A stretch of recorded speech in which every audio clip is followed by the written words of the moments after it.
Ruthless Radio, we on the air as promised, man. Like I've been hyping up, and it's very appropriate. We doing this show dedicated to the life, the music, the memory of Eazy-E. We have got my man live up on the line right now, who's been down with Ruthless since day one. I know you've heard this man's name. I know you've seen this man all over the internet, all over old school Eazy videos. We have got Dirty Red live up on the line. What's up, man? What's cracking? Man, first of all, thanks for taking time to chop it up a little bit right here, man. Yeah, for sure, man. You know what I mean?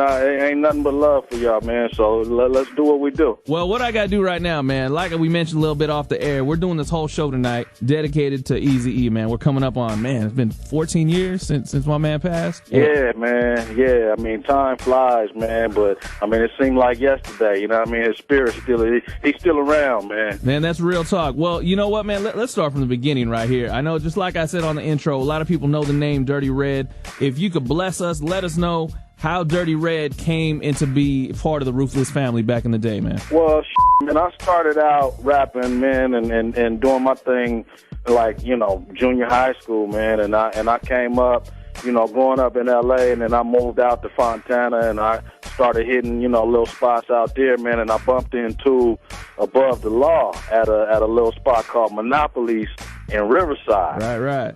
And yeah, so they was like, yeah, you know, you look like our you know, blah blah blah. You know what I mean? Long story short, though, we all connected, man, and you know what I mean. And I let them know how I was doing. You know what I mean? And they was already, you know, at that time, you know, they had put out a record, you know what I mean, and they was doing good. Right. So, you know, we chopped it up, man. Long story short, I got in there with Hutch, man, and I started creating with Hutch on the Black Mafia Life album. And from there, man, he heard some stuff that I did with Hutch, and he was interested. At that particular time, N.W.A. was just breaking up. Mm-hmm. So I fell into the studio as a freshman, you know what I mean, when Dre and Ren and Eazy and, you know what I mean, and Yella, you know what I'm saying, and they was just cutting the last N.W.A. record. So I was in, you know, this was, you know, I always followed them, man. You know what I mean? Right. Since they put out their first music.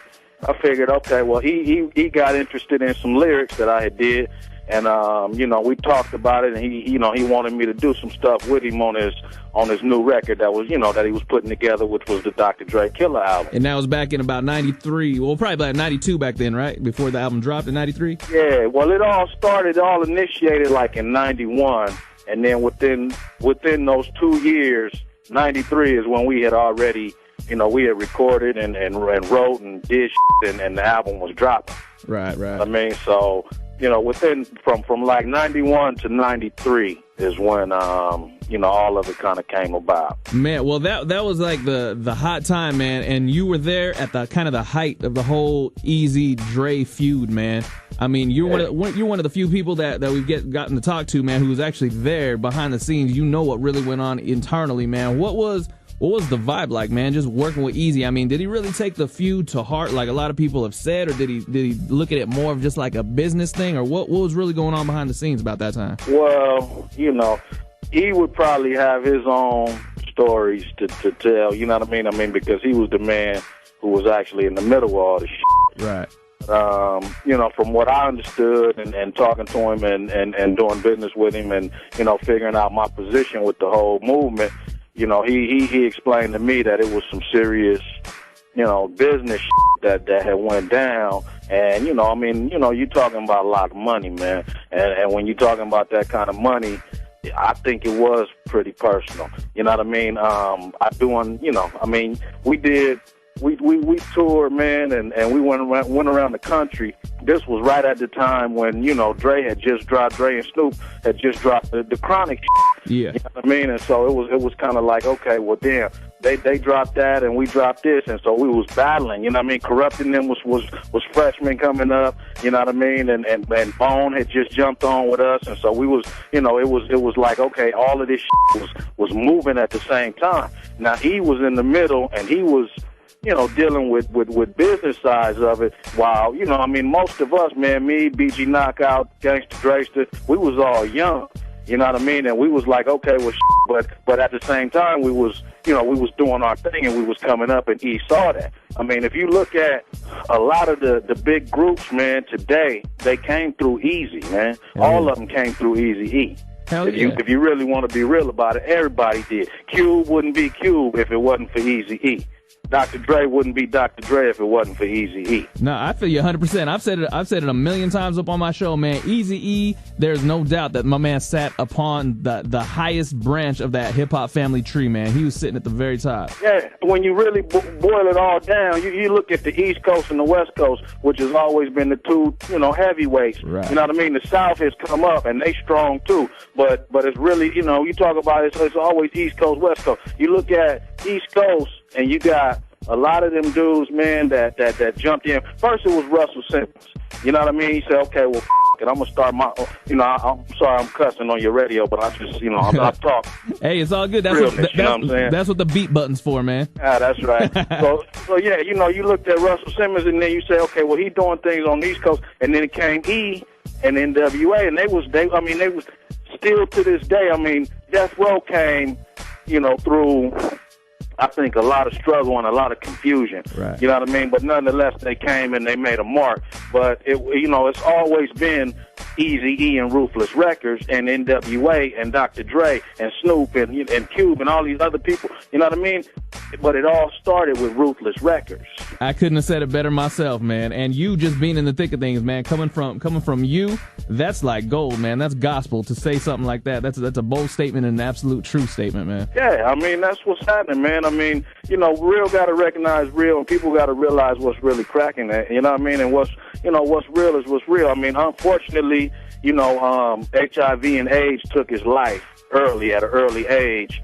You know what I mean? But the mark that he made up until he's an icon, man. I can walk in Virgin Records and pick up an Eazy-E hat. You know what I mean? And it say Ruthless Records on the inside of it. Hell yeah. You know what I'm saying? It's real shit. He marketed. He was a businessman, man, and he was smart with what he did. And the coolest part about it is that he came from Compton, from the streets and the struggles of the hardest of the hardest. He came from the heart of that shit, and he blew himself up to be a multi-million-dollar businessman.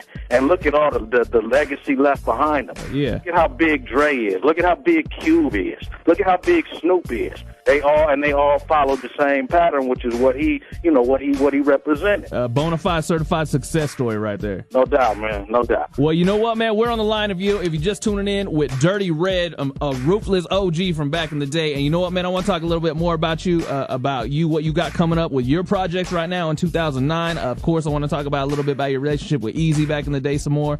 But right now, man, how about we drop a little classic, we'll say, man, a little something where people got a taste of Dirty Red on an Eazy-E track. And I gotta say, it's one of my not just favorite Eazy joints, but one of the best diss joints of all time, in my opinion, man. A little something straight off the streets of motherfucking Compton, man. What you think? For sure. I say give it to him. Give it to him. What would you do? We gonna drop it right now. We live on the line with Dirty Red.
classic Eazy-E featuring Dirty Red. We've got Dirty Red up on the line. How you feeling, man? Everything still cool? Yeah, man. I'm feeling good. I'm feeling nice right about now. I like it. Hey, you know what, man? I just got to say, just as a fan, like I said at the beginning, man, a lot of people knew Dirty Red, but one of the first times I actually got a chance to see your face, and I swear, man, it was just like a 15-second commercial that ran on the box. You remember the box back in the day? Yeah, for sure.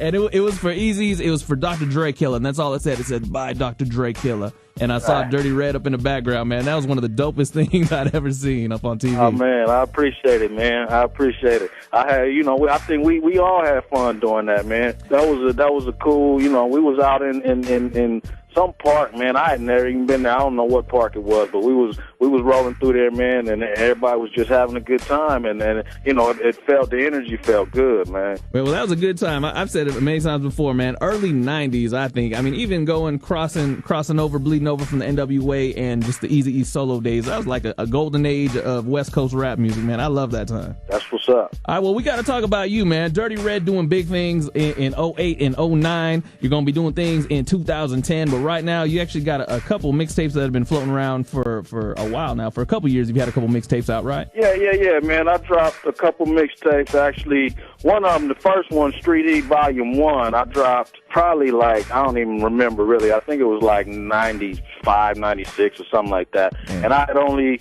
pressed up a few of them and kind of handed them out to my, my immediate peoples, and just to stay fresh with what I was doing. And so, it got out over to my boy Serge, who called you, or who you guys hooked up with, and it got over to him, and he was like, "Man, there's a lot of people out there that been wanting to hear your stuff and hear where you at and what you're doing." So I said, "Okay, well look, let's give them this mixtape." And so, we put out Street Heat Volume 1. Over the internet and on MySpace and on the .coms, right? And and it got a positive response. Like a lot of people that had been wanting to hear what I was doing. They all checked for it, and they liked it. So I said, okay, well I'm gonna give them something up to date. You know what I mean? At least where I'm at right now. Right. I said, okay, well let me give them Street Heat Volume 2 then. I'll record, some more lyrics. And it's just mixtape shit. I mean, it's just stuff that, me busting over other people's beats, but with my own ideas on them. And so, you know what I mean? And so I went from that, man, and that got a cool response. So I said, okay, people kind of digging it, so let me go ahead and give them, something real. Yeah. So, I recorded a couple tracks with a couple of the homies that had some fresh music. So I said, okay, well, let me do this. And so we dropped Blessed. We dropped Blessed, which is original music, original track. Yes. Like fresh lyrics. And that's on Street Heat Volume 2. And, we got that up on iTunes right now, too, as a single. So that can be downloaded on iTunes or Amazon.com or something like that. And you can find that at EasyECPT.com. Yeah. Or ruthlessmedia.com. Or Ruthless.com. Or ruthlessdirtyred.com, your new website too, right? Or that. All right, dope. Hey, I'm glad you brought that up too, man. I got to shout out my homeboy Sergio and all the folks at EasyECPT.com, man. Keeping the Ruthless legacy alive out there. Yeah, for sure. And you know what, man? They're doing it right. And you know what? You mentioned the single Blessed, man. I actually had to have him send me that single a couple weeks ago because it was just so damn dirty that I needed that long to clean it up a little bit. Right. But you know what, man? I want to drop it right now. There ain't no way I could be on the line with Dirty Red and not drop the new single, man, Blessed. So I'm going to bust that right now. As a matter of fact, I'm going to let you introduce it to everyone listening to Ruthless Radio right now, man. Go ahead, do it. Okay, that's what's happening. Nothing but love for Ruthless Radio. Dirty Red on the line, you know what I mean? And check out this single. This is called Blessed, featuring Vanessa Beijing. Yeah. Man, this is going to be Dirty Red Radio for a minute. Well, ain't nothing wrong with that. I mean, we can make it official. Yeah.